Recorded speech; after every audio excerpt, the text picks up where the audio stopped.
আসসালামু আলাইকুম, welcome to my family kitchen. আজ আমি আপনাদের তৈরি করে দেখাবো তালের কদম ফুল পিঠা। তো চলুন দেখে নেওয়া যাক কীভাবে আমি তৈরি করেছি এমন সুস্বাদু তালের কদম ফুল পিঠা। পুরটা তৈরি করার জন্য আমি নিলাম একটা নারকেল কোড়ানো, এবার দিলাম আধা কাপের মতো খেজুরের গুড়। খেজুর গুড় যদি না থাকে আপনারা চিনিও দিতে পারেন।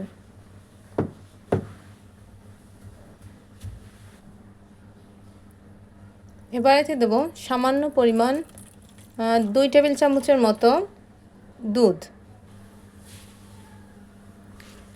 এখন এই নারকেলের এই পুরটা বানানোর জন্য দুধটা দেওয়ার পরে এরকম হাত দিয়ে একটু মেখে নেব। হাত দিয়ে খুব ভালোভাবে একটু এইভাবে চটকে চটকে মেখে নেব। 2-1 মিনিট এরকম মেখে নেব।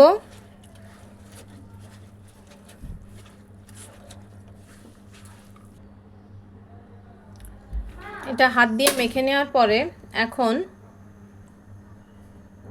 নারকেলের পুরটাকে অল্প আঁচে, মানে একেবারে অল্প আঁচ না, মিডিয়াম হাইতে ভেজে নেব।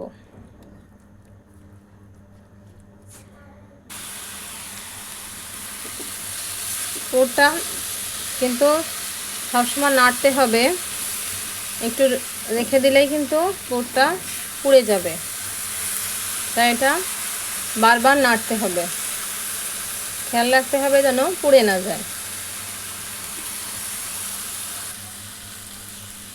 পুরটা অনেকটাই ভাজা হয়ে আসছে,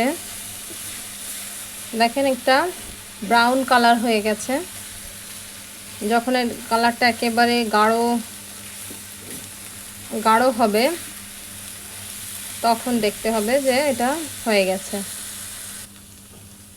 পুরটা যখন এরকম হয়ে যাবে, দেখেন একটু আঠালো, এই যে এরকম আঠালো হয়ে গেছে, তখন এটাকে আর ভাজার দরকার হবে না। এখন আর ভাজলে এটা শক্ত হয়ে যাবে। এখন এটাকে এই পাত্রেও রাখা যাবে না, এই কড়াই থেকে নামিয়ে নিয়ে ঠান্ডা করে ফেলতে হবে।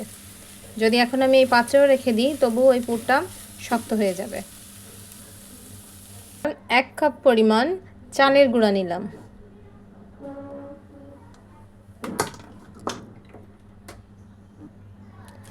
এখন চালের গুঁড়াটাকে খুব অল্প আঁচে একটু নেড়ে নেব।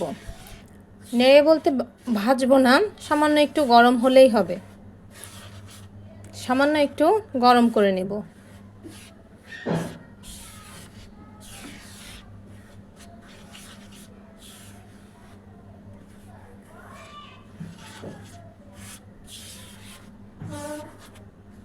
সামান্য একটু গরম করে নিলাম, এখন এটাকে নামিয়ে নেব।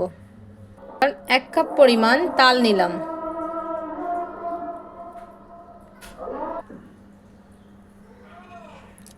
এখন তালটা কিছুক্ষণ একটু গরম করে নেব, হালকা একটু নেড়ে চেড়ে নেব।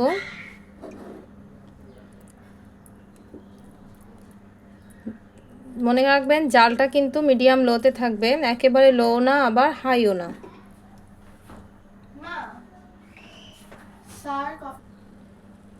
এর ভিতর সামান্য একটু লবণ দিলাম, খুবই সামান্য।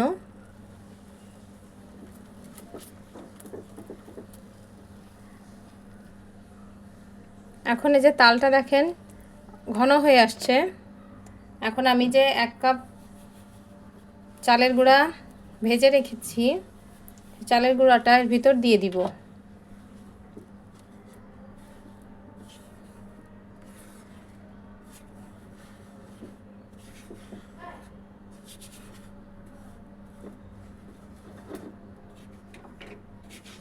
চালের গুঁড়াটা দিয়ে জালটা একটু কমিয়ে দেব,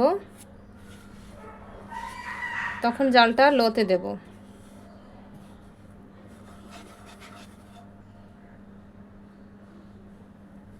এবার যখন তালটা আর গুঁড়াটা মিশে যাবে তখন আমি চুলা বন্ধ করে দিয়ে এটা এখন হাতে মেখে নেব। এখন এইভাবে হাত দিয়ে একটু মেখে নেব। এটাকে তালটা দেখবেন যেন নরম থাকে, এটা শক্ত হলে কিন্তু পিঠেটা ভালো হবে না। তাই তালটাকে নরম রাখারই চেষ্টা করবেন, অনেক শক্ত করবেন না।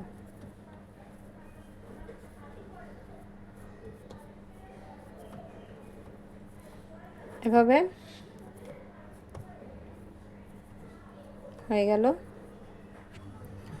এবার হাতে এভাবে একটু তাল নিয়ে নিব, নিয়ে এরকম একটু গোল করে নেব। একটা গোল শেপ করে নিলাম।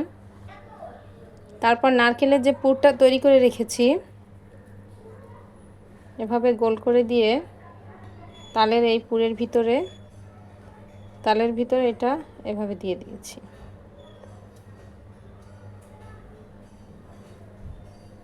দিয়ে একটা এরকম গোল শেপ করে নিলাম।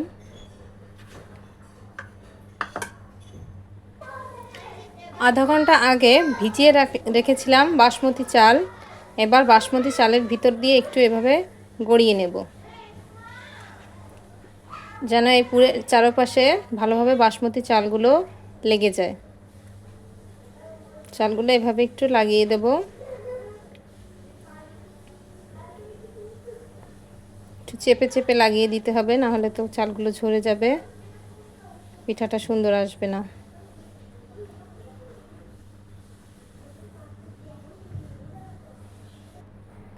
এভাবে চারপাশে চালটা লাগিয়ে নেওয়ার পরে যে স্টিমারে স্টিম করব তার উপর এভাবে বসিয়ে দেব। অন্য কোনো প্লেটে রাখার দরকার নেই, সরাসরি স্টিমারে বসিয়ে দেব। সবগুলো করা হয়ে গেছে। এখন এটাকে আমি গরম পানির উপর, ফুটন্ত গরম পানির উপর ভাপে দিব। এখন একটা স্টিমারের উপরে এটাকে ভাপে দিলাম। 7 থেকে 8 মিনিট আমি এটাকে ফুটন্ত গরম পানিতে ভাপিয়ে নেব।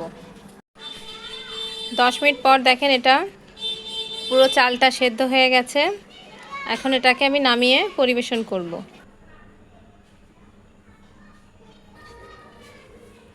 তৈরি হয়ে গেল আমার তালের কদম ফুল পিঠা। বাসায় অবশ্যই ট্রাই করবেন, আশা করছি ভালো লাগবে। আশা করছি খুবই ভালো লাগবে। ভালো লাগলে লাইক, শেয়ার এবং সাবস্ক্রাইব করতে ভুলে যাবেন না। দেখেন ভেতরটা কত সুন্দর হয়েছে এবং খেতেও এটা অনেক সুন্দর, অনেক মজাদার। তো অবশ্যই এটা বাসায় ট্রাই করবেন। আজ এই পর্যন্ত, সবাই ভালো থাকবেন। আল্লাহ হাফেজ।